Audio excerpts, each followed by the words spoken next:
Yo, what is up guys? It's the Nightwing at Way of Life Esports coming at you guys with another League of Legends video here today. Dignitas promotes AD carry Neo to starting LCS roster for 2021 season. The player went by the name Asta before.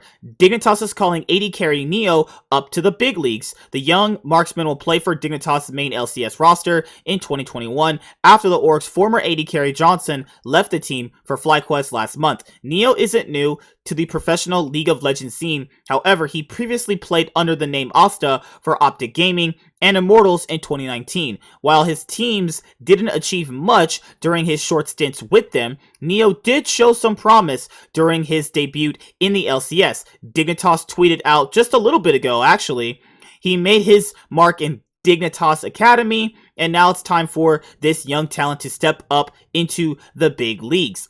Dignitas had a disappointing 2020 season, coming in 7th in the spring split and 8th in the summer split. After their performance, the team parted ways with most of its players. Dignitas started to rebuild around jungler Dardoch and support Alphamu, two league veterans who could be the backbone of the Org's new chapter next season. Neo could be a great addition to this roster. His individual performance should benefit from the veteran experience and shot calling of his support and jungler. Dignitas' roster for next season will be rounded out top laner, Fake God, and mid laner, Saligo. So we now have Dignitas' full roster. So basically, the last player we needed announced for the LCS for 2021 was now, well, Neo, because every other org in the LCS already had their rosters finished. And most people were kind of expecting, like, Sneaky. I don't know why that didn't fall through. Maybe they just didn't want to pay him the amount of money his contract may have been worth. But I personally think Dignitas going with Neo is really interesting. So when I saw Neo play on Optic Gaming back in 2019, when he was there because Arrow was obviously still in Korea at that time, I personally think he showed a little bit of promise. He was playing Ezreal pretty well, but that's all I really saw out of him. So it's going to be really interesting because this Dignitas roster looks like it pretty much might be 10th place. I mean, let's be honest here. You have Fake God and Saligo. Now, contrary to popular belief, when we last saw Fake God and Saligo in the LCS playing under the 100 Thieves name, they were pretty bad, all things considered. Like, Fake God was just the benefit that he got to be able to come in because of the roster issues that happened with the 100 Thieves team back in 2019, around the period where they had Amazing. And I personally think that, you know, Fake Out just wasn't ready for the LCS. You can clearly tell he was still developing, but they obviously had to abide by the import rule, so they had to get in a native North American top laner, which was Fake God. Now, for Saligo, a lot of people have said he has improved.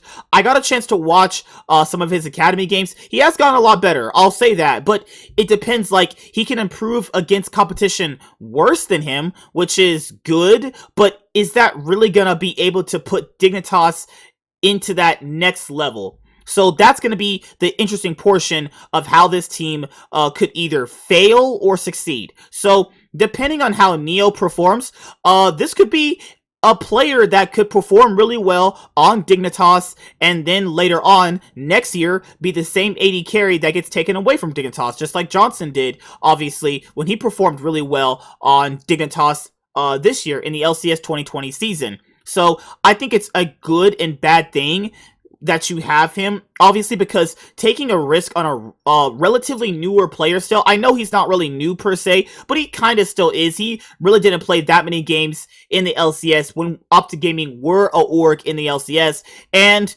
personally, he was paired up with Gate, and honestly, Gate isn't really that good of a support, so obviously he might just look worse as a benefit of that. But I do personally think that Dignitas' roster won't really be able to do anything. Now, you have Dardoch and Alphamu. They might be able to conjure up something, but let's be honest here. Dardoch is really good at being an early game jungler. He definitely had some problems, when he was on TSM earlier this year in the 2020 LCS spring split, where you could clearly see he wanted to do certain things, but the team overall, I don't know if it was a communication problem or if it was just a synergy issue, or as we know, they were probably having problems behind the scenes. It just wasn't working out.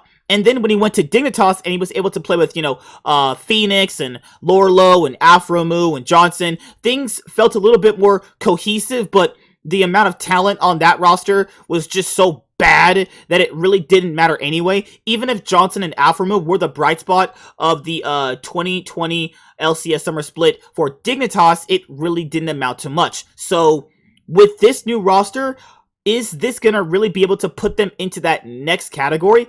I really don't know. That's kind of the thing here. Like, you're taking in Fake God and Saligo, and yes, if we go by their games in the academy scene, they have gotten better, but the issue here is, maybe they might have some upside. Let's be honest here. They might actually have some upside because, the level of play in the LCS has generally been pretty low. I know a lot of people are kind of hyped up about the LCS right now, but guys, I gotta be honest with you. I'm gonna be very, very optimistic, because I think it's easy to get hyped up rather than looking at the past and that still be a big dark cloud over the LCS in terms of quality gameplay. People have said, why aren't all these veterans starting now in the LCS come the 2021 season? Because the level of quality from these veterans were terrible. Now, are we going to get quality level of gameplay from the new players coming in? Who knows? We probably won't, but these guys are new, so we expect that. You expect veterans to have quality gameplay. That's just kind of how you see that overall, and that's the reason why you have a veteran LCS player, is to mold these newer players into becoming a standard LCS player. So I like that Dignitas is going for players that, were kind of rejected at a certain point, because Fake God definitely was not well received by the 100 Thieves fans when he was playing. Obviously, Saligo got a lot of criticism for his level of play. So maybe now that they've learned what they have to do to be proper LCS quality players, you can see a different side of them. So obviously, when it moves on to the rest of the roster, it depends on Dardoch and it depends on Afromu to really mold the team to what they potentially want it to be. But that's pretty much it. See you guys later. The last things I want to say before I close out this video is the remaining videos that I have to do is you'll be seeing more or less so individual team videos. C9 Fancast and Rift Insight are still continuing, but just wanted to kind of update you guys on what's going on. I definitely have other videos I want to put out to you guys, and I'm working on all the videos that I want to right now because I want to make sure I get those videos out to you guys while we are in a quote-unquote dry period right now for League, because the season hasn't started yet for any of the major regions. So yeah, see you guys later. Like, comment, subscribe, most of all enjoy. I'm the Nightwing, and Way of Life Esports is signing out, guys. Peace. You guys have a good day. Goodbye. Yo, it's the Nightwing. Hopefully you guys enjoyed the video that you guys just watched, and if you did enjoy it, make sure you leave a like and a comment down below, and if you never want to miss out on a single upload, make sure you hit the notification bell. That way you get notified whenever I post a video. Thank you guys for the continued support, and I'll see you guys in the next video. Peace.